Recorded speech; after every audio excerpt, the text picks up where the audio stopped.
Kumusta po kayo, mga minamahal naming kabantay airport and travel, lalo na sa ating mga OFWs, seniors, at lahat ng Pilipinong mahilig bumiyahe sa iba't ibang sulok ng mundo. Ngayong summer season o sa anumang oras na kayo ay nagpaplanong lumipad patungong Amerika, Canada o Europa, natural lang po na may dalang pasalubong o kaya naman may gustong iuwi. Marami sa atin ang gustong magdala ng mga paboritong pagkain mula sa Pilipinas o kaya naman mag-uwi ng mga bagong gamit na binili sa ibang bansa. Ngunit alam nyo ba, may 7 settlement klase ng gamit na madalas kumpiskahin sa customs ng mga bansang ito? At ang mas malala, hindi lang po ito usapang abala o pagkumpiska ng inyong pinaghirapan, kundi pwede pa kayong pagmultahin ng malaki, madelay ng matagal sa airport o tuluyang mawala ang pinaghirapan ninyong dalhin. Ito po ay isang matinding babala na kailangan ninyong bigyang pansin. Hindi lang po ito usapang bawal sa Pilipinas, kundi pati sa ibang bansa na pinupuntahan ninyo. Kaya bago pa kayo lumipad, manood po kayo mula simula hanggang dulo dahil ibibigay natin ang mga kritikal na impormasyon para iwas hassle, iwas abuso, iwas multa at iwas pera na mawawala sa inyo.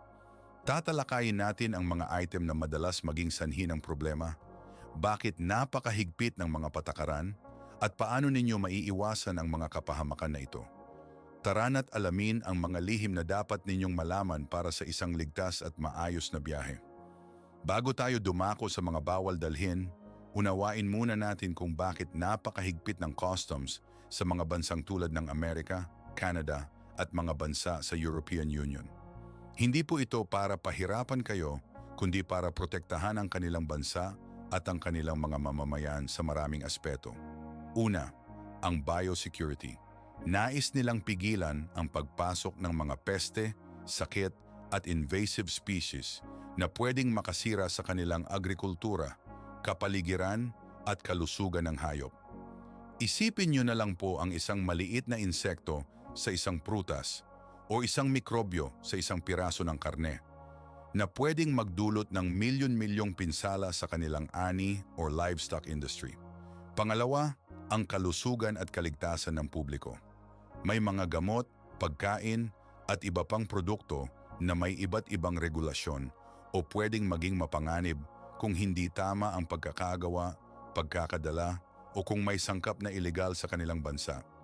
Mayroon din silang mahigpit na kontrol sa mga chemical at iba pang sangkap na pwedeng makasama sa kalusugan. Pangatlo, ang ekonomiya at seguridad. Pinipigilan nila ang pagpasok ng mga ipinagbabawal na gamot, counterfeit goods, ilegal na armas, at iba pang ilegal na produkto na nakakasira sa kanilang ekonomiya, nagdudulot ng krimen, at nagbabanta sa pambansang seguridad. Sa madaling salita, ang bawat patakaran ay may malalim na dahilan at ang pagsunod dito ay para sa ikabubuti ng lahat ng naninirahan sa mga bansang iyon. Kaya po, tandaan ang pagiging maalam at tapat ay susi sa isang walang abalang pagpasok. Ang una at pinakakaraniwang dahilan kung bakit nagkakaproblema ang ating mga kababayan sa customs ay ang pagdadala ng mga sariwang pagkain, prutas, gulay at halaman. Sino ba naman ang hindi gustong magdala ng paboritong mangga, saging, lansones o kaya naman ay sariwang gulay mula sa Pilipinas bilang pasalubong para sa mga mahal sa buhay? O kaya mga buto ng halaman para itanim sa bakuran sa ibang bansa? Pero mga kaibigan, mahigpit na ipinagbabawal ang mga ito sa halos lahat ng bansa sa US, Canada at EU. Ang dahilan po ay ang panganib ng pagpapakalat ng mga peste, insekto at sakit na wala sa kanilang bansa na pwedeng makasira sa kanilang agrikultura. Halimbawa, ang isang prutas na mukhang malinis ay maaaring may itlog ng fruit fly o iba pang peste na hindi nakikita ng mata. Kapag ito ay nakapasok at dumami, magdudulot ito ng matinding pinsala sa mga pananim at ekonomiya ng bansang iyon.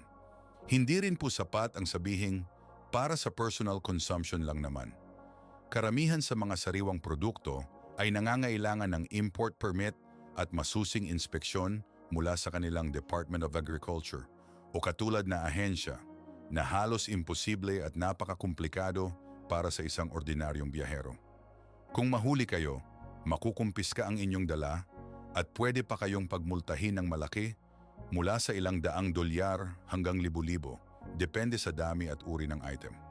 Kaya, kung ayaw ninyong makumpiska ang inyong pasalubong at magkaroon ng matinding problema sa airport, iwasan na po ang pagdadala ng anumang uri ng sariwang prutas, gulay at halaman. Ito na naman po ang isa pang malaking problema, ang pagdadala ng mga produktong karne at gatas, lalo na ang mga homemade o hindi commercially sealed. Nako, ang dami pong Pilipino ang gustong magdala ng longganisa, tocino, dried fish, tinapa, daing, chicharon o kaya naman ay kesong puti mula sa Pilipinas bilang pasalubong. Mayroon ding mga nagdadala ng mga homemade na putahe na may sangkap na karne. Dito po, napakahigpit din ng customs. Ang pangunahing dahilan ay ang pagpigil sa pagpasok ng mga sakit ng hayop tulad ng African swine fever, foot and mouth disease o bird flu, na pwedeng magdulot ng matinding pinsala sa livestock industry ng mga bansang ito. Ang mga sakit na ito ay mabilis kumalat at pwedeng puksain ang milyon-milyong hayop na may malaking epekto sa supply ng pagkain at ekonomiya. Kahit pa sabihin ninyong process na ang karne, tulad ng delata, vacuum sealed o frozen, kailangan pa rin itong ideklara at dumaan sa masusing inspeksyon. May mga pagkakataon na pinapayagan ng maliliit na dami ng commercially packaged, fully cooked at shelf-stable na karne o seafood, ngunit kailangan pa ring ideklara at dumaan sa proseso ng customs. Ngunit para iwas abala, matinding inspeksyon at para hindi makumpiska ang inyong mga pinaghirapan, ang pinakamabuting gawin ay huwag na lang magdala ng mga produktong karne at gatas, lalo na kung hindi kayo sigurado sa kanilang patakaran. Kung talagang kailangan, siguraduhin na ito ay nasa original, selyadong packaging, may label na English, at handa sa masusing pagtatanong at pagpapakita ng mga dokumento. Tandaan, ang hindi pagdedeklara ay may kaakibat na malaking multa at posibleng ban sa pagpasok sa hinaharap. Para sa ating mga seniors at OFWs na may maintenance na gamot o kaya naman ay nagdadala ng mga suplemento, mahalaga po itong pakinggan ng mabuti. Ang mga gamot at suplemento ay isa sa mga madalas na nagiging issue sa customs ng US, Canada at EU. Ang bawat bansa ay may sariling listahan ng mga controlled substances at mga gamot na nangangailangan ng reseta. Ang isang gamot na over-the-counter sa Pilipinas ay maaring isang controlled substance na sa Amerika, Canada o Europa na nangangailangan ng espesyal na permit o reseta mula sa kanilang doktor. Kaya kung nagdadala kayo ng gamot, siguraduhin po na mayroon kayong valid na reseta mula sa inyong doktor na nakasulat sa English, nakalagay sa original na packaging nito, at ang dami ay sapat lamang para sa inyong personal na pananatili. Karaniwan ay hanggang 90 araw. Huwag po kayong magdala ng gamot para sa ibang tao o ng sobrang dami na tila pang negosyo na. May limitasyon din po sa dami ng gamot na pwedeng dalhin kahit may reseta. Para sa mga suplemento naman, kailangan ding suriin kung ito ay aprobado sa bansang pupuntahan ninyo at walang sangkap na ipinagbabawal.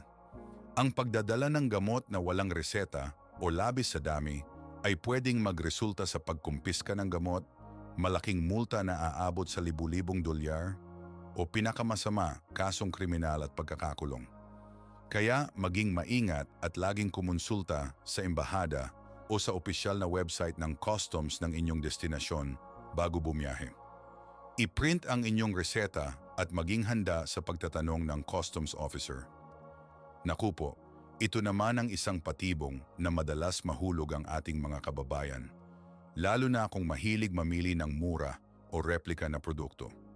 Ang pagdadala ng mga counterfeit goods o mga peking produkto tulad ng designer bags, sapatos, relo, damit, at maging pirated DVDs, CDs o software ay mahigpit na ipinagbabawal sa US, Canada at EU. Hindi lang po ito usapang bawal ibenta, kundi bawal din dalhin, kahit pa sabihin ninyong para sa personal use lamang. Ang mga bansang ito ay may napakahigpit na intellectual property rights, IPR laws. Ang paglabag dito ay pwedeng magresulta sa pagkumpiska ng item, malaking multa na aabot sa libu-libong dolyar at sa ilang kaso, kasong kriminal. Ang mga customs officer ay sanay na po sa pagtukoy ng mga peking produkto at mayroon silang mga teknolohiya para madaling matukoy ang mga ito. Kaya, iwasan na po ang tukso ng murang branded na item kung alam ninyong peke ito. Kung gusto ninyong mag-uwi ng mga souvenir o gamit, tiyakin na lehitimo at galing sa pinagkakatiwalaang tindahan.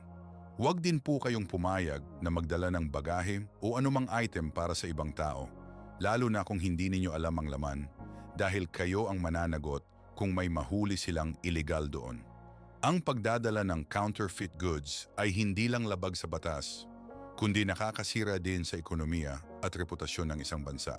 Bukod sa sariwang prutas at gulay, kailangan din nating pag-usapan ng lupa, halaman, buto, at iba pang agricultural products. Minsan may mga kababayan tayo na gustong magdala ng lupa mula sa Pilipinas para sa sentimental value o kaya naman ay buto ng paboritong gulay o bulaklak para itanim sa ibang bansa. Mayroon ding mga nagdadala ng mga dried flowers, kahoy o iba pang halaman na hindi alam na may kaakibat na regulasyon.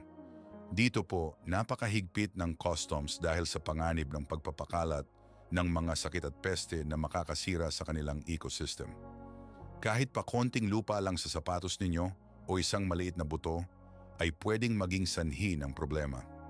Ang mga bansang tulad ng US, Canada at EU ay may masusing inspeksyon sa anumang bagay na may kinalaman sa agrikultura.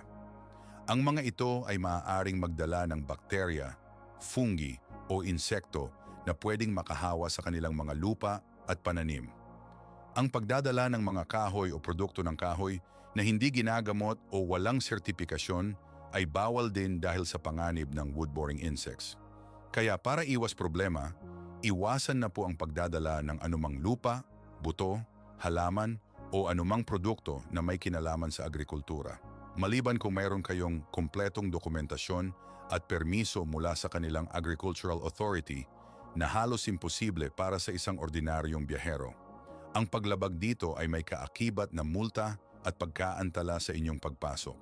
Para sa ating mga kababayan na mahilig mag-uwi ng alak o sigarilyo mula sa duty-free o kaya naman ay nagdadala ng mahalagang gamit tulad ng alahas o high-end electronics, kailangan po ninyong malaman ang mga limitasyon. Ang bawat bansa ay may personal exemption o limitasyon sa dami ng alak at sigarilyo na pwedeng dalhin ng walang buwis o duties. Kapag lumampas kayo sa limitasyong ito, kailangan ninyo itong ideklara at magbayad ng kaukulang buwis o duties.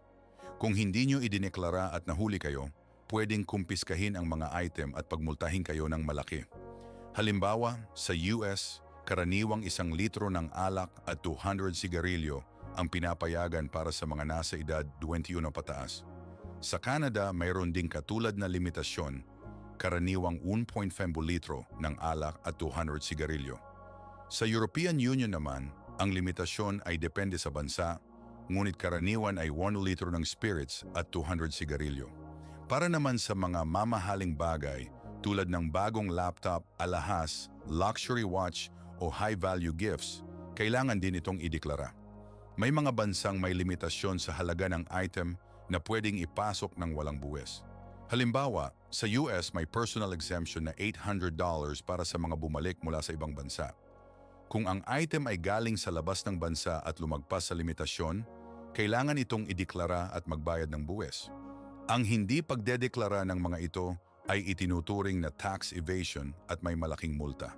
Kaya bago po kayo mamili, alamin muna ang allowances at limitasyon ng bansang pupuntahan ninyo.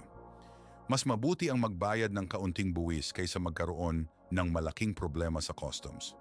Panghuli, ngunit hindi huli sa kahalagahan, ay ang pagdadala ng mga produkto na gawa sa endangered species at mga illegal na artifact. Ito po ay isang napakalaking pagkakamali na pwedeng magdulot ng seryosong kasong kriminal at internasyonal na problema. May mga kababayan tayo na minsan ay hindi alam na ang binili nilang souvenir, tulad ng alahas na gawa sa ivory, shell ng pagong, coral o balat ng ahas, ay galing sa endangered species. Mayroon din namang nagdadala ng mga lumang barya, pottery o artifact na hindi nila alam na iligal na ipuslit mula sa isang bansa dahil ito ay bahagi ng kanilang kultural na pamana. May pandaigdigang kasunduan po ang CITES o Convention on International Trade in Endangered Species of Wild Fauna and Flora na mahigpit na nagbabawal sa pag-trade ng mga produkto mula sa endangered species. Ang paglabag dito ay may kaakibat na matinding parusa, kabilang ang matagal na pagkakakulong, napakalaking multa na aabot sa 10,000 dolyar at ang pagiging blacklisted sa pagpasok sa bansang iyon. Kaya bago po kayo bumili ng souvenir, lalo na kung ito ay gawa sa natural na material, siguraduhin na legal ito at hindi galing sa endangered species. Kung may duda kayo, mas mabuti nang huwag bilhin. Iwasan din po ang pagdadala ng anumang artifact na walang kaukulang permit mula sa bansang pinanggalingan nito. Mag-ingat po kayo sa mga tindahan ng souvenir na nag-aalok ng mga murang item na gawa sa mga kakaibang material dahil maaaring ito ang magdulot ng inyong kapahamakan sa customs. Ngayon na alam na po ninyo ang 7 klase ng gamit na madalas kumpiskahin, ano ang pinakamabisang paraan para iwas problema sa customs? Ang sagot po ay napakasimple ngunit napakahalaga: magdeklara. Oo, ideklara ang lahat ng bagay na may duda kayo o sa tingin ninyo ay pwedeng maging issue. Sa Customs Declaration Form, may tanong doon kung may dala kayong pagkain, halaman, gamot o iba pang restricted items. Laging sagutin ang yes kung may dala kayo. Mas mabuting ideklara at hayaan ang customs officer na suriin ang inyong dala kaysa hindi ideklara at mahuli kayo. Kung idineklara ninyo at bawal pala, ang pinakamasama mangyayari ay kumpiskahin lang ang item at wala kayong multa. Ngunit kung hindi ninyo idineklara at nahuli kayo, bukod sa pagkumpiska, malaki ang posibilidad na pagmultahin kayo ng libu-libong dolyar, magkaroon ng criminal record, at posibleng maban sa pagpasok sa bansang iyon sa hinaharap. Bukod sa pagdedeklara, laging mag-research. Bisitahin ang opisyal na website ng customs ng inyong destinasyon bago bumiyahe. I-type lang po sa Google ang US Customs and Border Protection Prohibited Items o Canada Border Services Agency Restrictions o European Union Customs Regulations. Dito po ninyo makikita ang pinaka-updated na impormasyon para sa taong 2026 at mga kasunod na taon. Basahin po itong mabuti. Panghuli, huwag na huwag pong magdala ng bagahe para sa ibang tao kung hindi ninyo alam ang laman nito. Kayo po ang mananagot sa anumang ilegal na mahuli sa bagahe ninyo. Ang pagiging handa, maalam at tapat ay susi sa isang maayos at walang abalang biyahe. Sana po ay nakatulong ang gabay na ito. Laging tandaan, ang kaalaman ay proteksyon. Mag-ingat po kayo sa inyong mga biyahe at sana'y maging ligtas at masaya ang inyong paglalakbay. Kung may natutunan kayo, paki-like at i-share ang video na ito sa inyong mga kaibigan at kapamilya. At huwag kalimutang mag-subscribe sa Bantay Airport and Travel para sa mas marami pang praktikal na gabay sa inyong pagbiyahe. Hanggang sa muli, ingat po.